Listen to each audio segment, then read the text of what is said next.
Well, here's my review of one John Carpenter flick I have been wanting to review for these last few years, and I failed to include it on my Spooktacular October lineup. But now that's going to change. Prepare yourselves as I review The Fog. Big D's Entertainment Rankings and Reviews.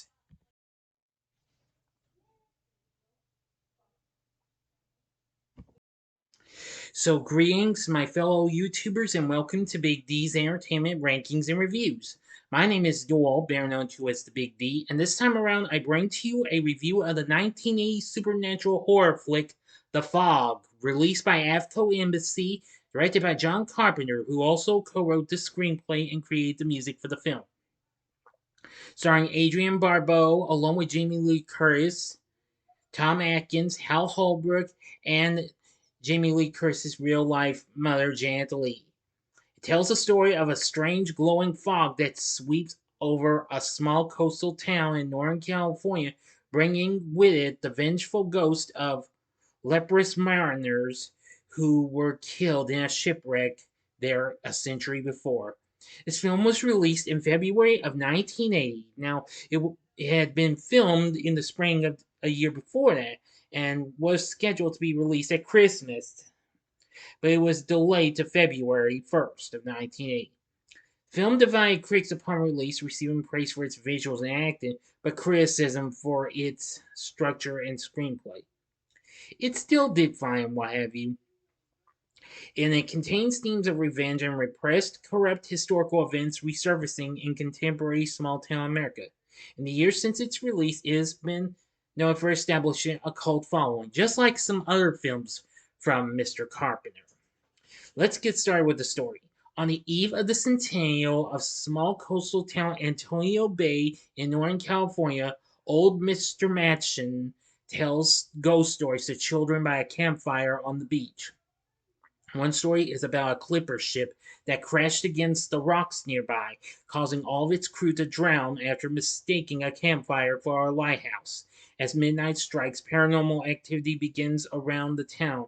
Town priest Father Malone discovers his grandfather's diary. The journal reveals that a century earlier, in 1880, the six founders of Antonio Bay, including Malone's grandfather, deliberately wrecked a clipper ship named the Elizabeth Dane so that its wealthy, leprosy afflicted owner, Blake, would not establish a leper colony nearby. The conspirators used the gold plundered from the ship to establish the town. Meanwhile, a strange glowing fog envelops a fisherman's trawler. The fog brings with the Great Dane carrying the vengeful revenants of Blake and his crew who killed the fisherman.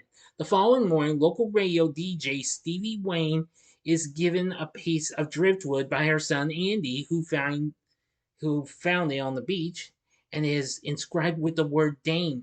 Stevie takes it with her to the lighthouse where she broadcasts a radio show. A man's voice on the tape swears revenge, and the words "Six must die" appear on the wood before it bursts into flame. Stevie extinguishes the fire and sees that the wood has turned to normal and once again reads Dane.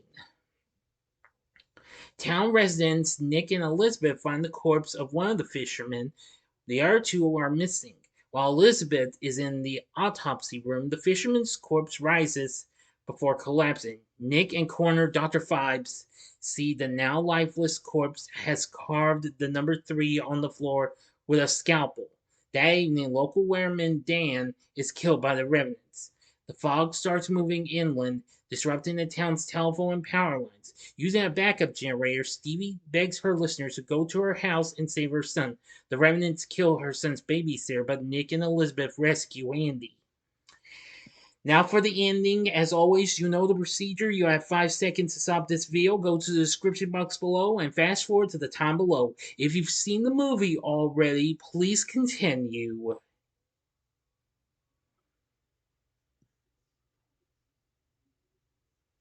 Okay, you've been warned.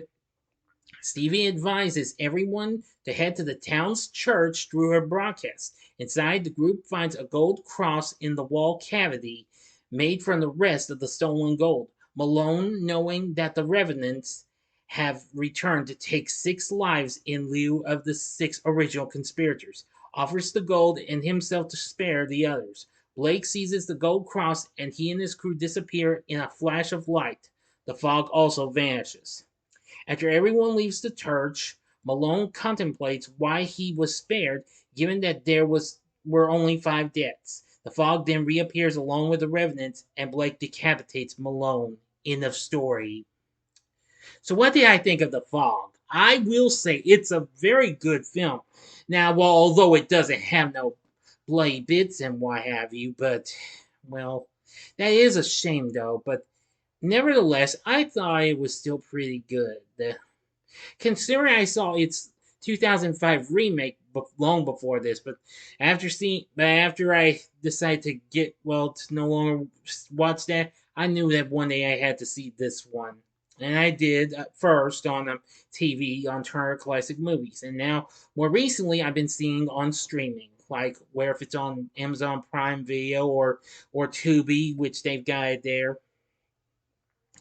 Anyway, the film did pretty well and what have you. It went on to make 21 million here in the US and Canada since its release.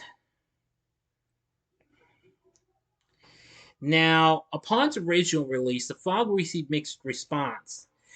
Among some of those reviews, in the New York Daily News, they gave the film a middling 2 out of 4-star review, praising the performances but writing that Carpenter obviously is entranced by ghost stories, but he seems willing to sacrifice story for effect.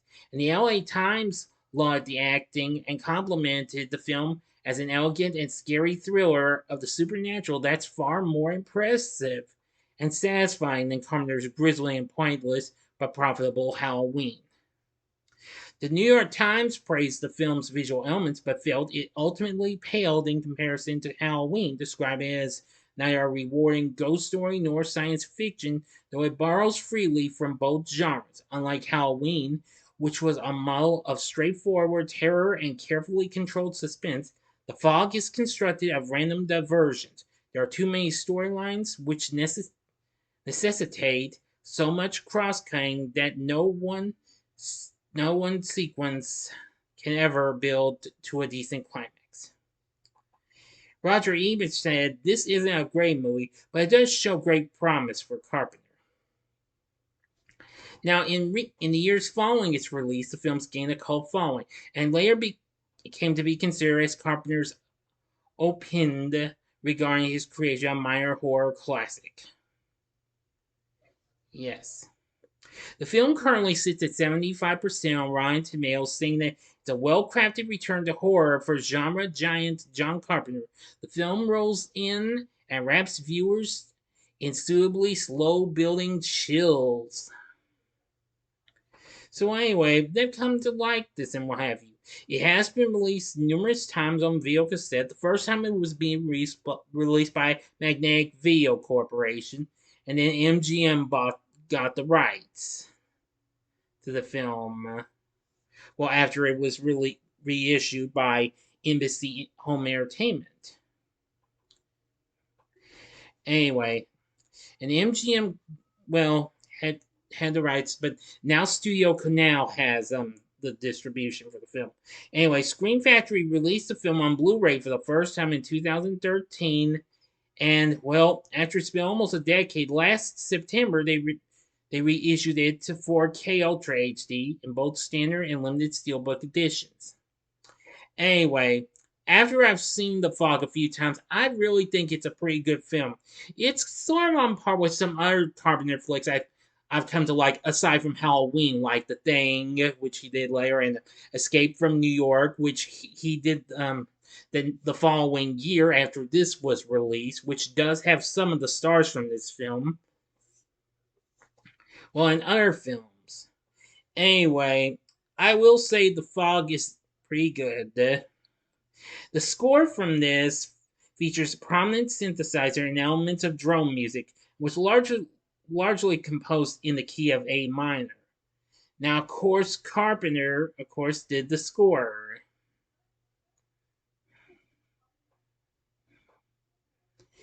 Yes.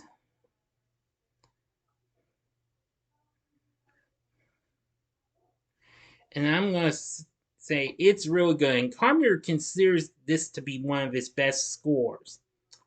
Well, that's understandable. Anyway, since this film went on to become a cult classic, it had a remake in 2005 that starred Tom Welling of TV Smallville fame, plus Selma Blair and Maggie Grace. I used to have that film, but of course I got rid of it. I realized it wasn't that good, even though I owned the special unrated cut of that. But I'll save that for another day, maybe. Now, as for our cast, on the other hand, Adrienne Barbeau, who is one of the few people who would be in Escape from New York the following year, plays Stevie Wayne. I liked her performance. You also may remember her from TV's Maude, and also later on she would be in Wes Craven's Swamp Thing and lots of other things. Tom Atkins, who a couple of years later would be in Halloween 3 Season of the Witch. He'd also be in Escape from New York as well, if I'm not mistaken. Yes. He played the character of Nicholas Nick Castle. He was good. Jamie Lee Curtis, you remember Laurie Strode of Halloween? And this, of course, after she did Terror Train and Prom Night. And then the following year after this, she would return in Halloween 2. She plays Elizabeth Sully. She's very good. Hal Holbrook played Father Malone. Very good. Jan Lee, you know her best from the original Psycho. Marion Crane, yes, plays Kathy Williams. Nancy Loomis, who would of course be Nancy Kies, who went under her other name, Nancy Loomis, plays Sandy Fidel, and of course you may remember her as Annie from Halloween. And of course she'd kind of have a little brief showing of and listen to her voice in Halloween 2, I found out, and also see a brief small appearance of her in Halloween 3 Season of the Witch. And Ty Mitchell played Andy. He was really good. Charles Cyphers, also from Halloween and Halloween 2, which I thought that was really cool. He was also in Escape from New York as well. He played Dan O'Bannon, the Weatherman.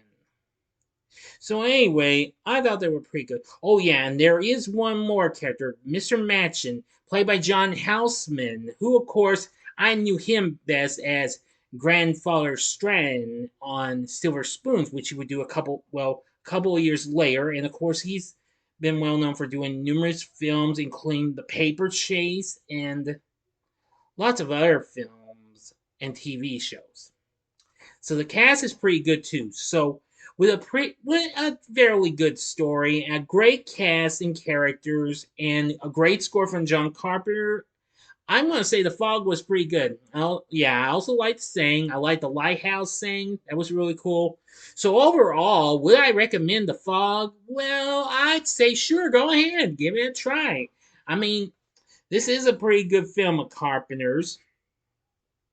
And I'd say this would be worth looking into. So check it out. What did you think of The Fog? Let me know in the comment section below. If you like this video, click the like button, subscribe, and be a part of the Big D Nation. Join me next time when I bring to you a review of another underrated horror flick, and that being The Evil. So if you like this, consider checking out my reviews for these other John Carpenter films. In the upper left-hand corner is my review of the classic Halloween. The upper right-hand corner is my review of The Thing. Or go to the bottom left-hand corner and see my review of Prince of Darkness. In the bottom right-hand corner is the button you can click to subscribe. If you like rankings and reviews on movies, TV, music, video games, etc., then I'm your guy. Thank you for watching. Until next time, I'm the Big D saying, see ya.